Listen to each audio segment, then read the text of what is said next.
रहीम। पाकिस्तान इस्लाम के लिए नहीं बना था तो क्या फिर गौतम बुद्ध के निज़ाम के लिए बना था? राम सीता के निज़ाम के लिए बना था?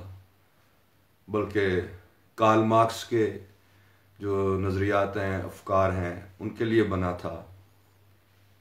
सबसे बढ़ के क्या महात्मा गांधी जो थे भारत के लिए जो हैं, तो उनके अफकार के लिए बना था। तो फिर हमें ये बनाने की ज़रूरत क्या थी? फिर हमने ये सब कुछ बनाया क्यों? और फिर हमने इस सारी चीज़ों को जो है वो मिक्सअप क्यों कर दिया? मगरिब के अफकार, मगरिब के नज़रियात, देखो वेस्टर्न टेक्नोलॉजी ये कुछ और चीज़ है, मगरबी टेक्नोलॉजी कुछ और चीज़ है, और वेस्टर्न आइडियोलॉजी जो है, उनकी जो मगरबी जो नज़रिया है, मगरबी जो फिक्र है, ये कुछ और चीज़ है। हम आज तक इसमें फ़र्क ही नहीं कर सके। हमारे सो कॉल्ड दानिश्वर जो हैं वो कहते हैं जी आपको अगर उनका इतना उन पर इतराज़ है तो फिर आप उनकी टेक्नोलॉजी क्यों इस्तेमाल करते हैं? फिर आप उनकी टेक्नोलॉजी भी इस्तेमाल ना करें। फिक्र और चीज़ होती है, वेस्टर्नाइजेशन और चीज़ है, मॉडर्नाइजेशन और चीज़ है। इसको ना तो हमारा जो है वो कदामत पसंद मुल्ला समझ पाया है, और ना हमारे ये जो मगरबियत से मरऊब दानिश्वर हैं ये समझ पाए हैं आज तक। अब क्या हुआ है, इन्होंने हमारे जो कदामत पसंद जो लोग थे उनको भी इन्होंने इतना जिच कर दिया है, बल्कि मैं ये कहूँगा कि हमारे मजहबी तबके को भी इतना जिच करके रख दिया है कि अब आज मगरबी जमहूरियत के निज़ाम में एक शेखुल हदीस जो है वो हमें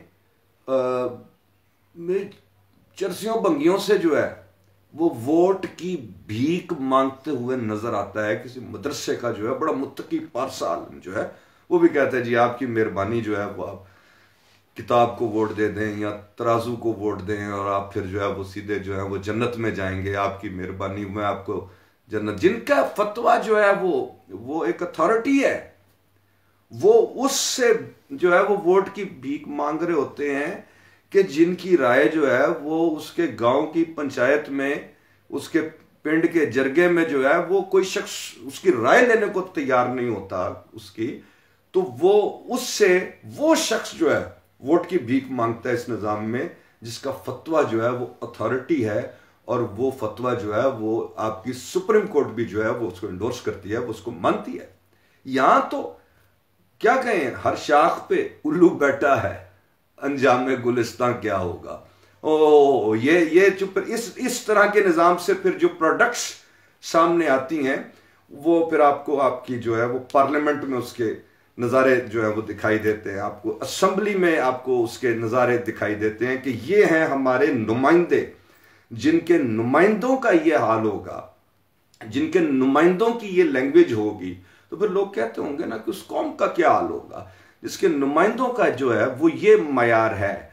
जिसके नुमाइंदे इस निज़ाम में से निकलेंगे उन्होंने तो कहना ना कोरोना कोरोना आ गया, बंद कर दो, ये कर दो, वो कर दो, ये जो शादी हॉल है ये बंद कर दो जहां पर लोग टेबलों पर बैठते हैं, कुर्सियों पर, और बाकी जो सारी चीजें हैं वो खोल दो, ये फलानी पाबंदी लगा दो, ये जहाजों में खाना ना दो, ये मुसाफिर बसों में आधे आदमी बिठा दो, ये सारा कुछ कोरोना आ गया, ये फंक्शंस नहीं होंगी, तकरीबात नहीं होंगी। अच्छा तो मुझे ये बताएं कि कोरोना से कितने आदमी मर गए? रोजाना जी 100 आदमी मर गया।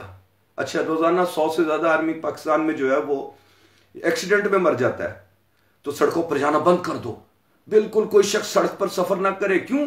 कि सड़क पर जाने से बंदा मर जाता है। यह तो वो अजीब किस्म की, अहमकाना किस्म की पाबंदियां हैं। ये सारा कुछ जो किया जाता है, ये सब कुछ किया जाता है, ये जब तक आप इस निजाम में रहेंगे आप एक गैरतमंद कौम नहीं बन सकते हैं। क्यों? कि ये निजाम मगरिब वालों ने अपने माशरे के लिए बनाया है। ये निजाम हजरत मोहम्मद मुस्तफ़ा सल्लल्लाहु अलैहि वसल्लम ने मुसलमानों के लिए नहीं हमें दिया है। हमें जो निजाम लेना है, हमें वो लेना है जिसके वादे के लिए हमने ये मुल्क बनाया था। और जब हम एक गैरतमंद कौम हो गए ना, तो उसकी सबसे बड़ी निशानी क्या होगी, उसकी सबसे बड़ी दलील क्या होगी? हम सबसे पहले ये हमारे मगरिब में, ये हमारे हमसाये में जो है गैरतमंद कौम उठ के खड़ी हुई और उसने दुनिया की जो है वो सबसे बड़ी सुपर पावर को जो है वो शिकस्त फाश से दो चार किया।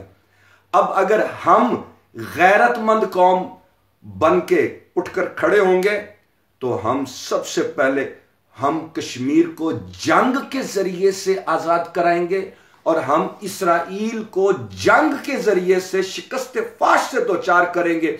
हम फलस्तीन को नहीं, फलस्तीनियों की आजादी तो एक सेकेंडरी है, हम किबला अव्वल को आजाद करवाएंगे, हम अपने कश्मीरी माओ बहनों बेटियों को आजाद करवाएंगे और जंग के जरिए से आजाद करवाएंगे और इंशाअल्लाह ये आजाद करवाएंगे, क्योंकि हम गैरतमंद माओ ने हमें जना है और हम गैरतमंद कौम हैं। अगर हमारे जो है ये नुमाइंदे जो कि एजेंट हैं, अंग्रेजों के एजेंट आकर हम पर मुसल्लत हो गए हैं, जिस दिन हमें इनसे छुटकारा मिल गया हम इंशाअल्लाह दुनिया में गैरतमंद कौम बनकर सामने आएंगे। अस्सलाम वालेकुम व रहमतुल्लाह।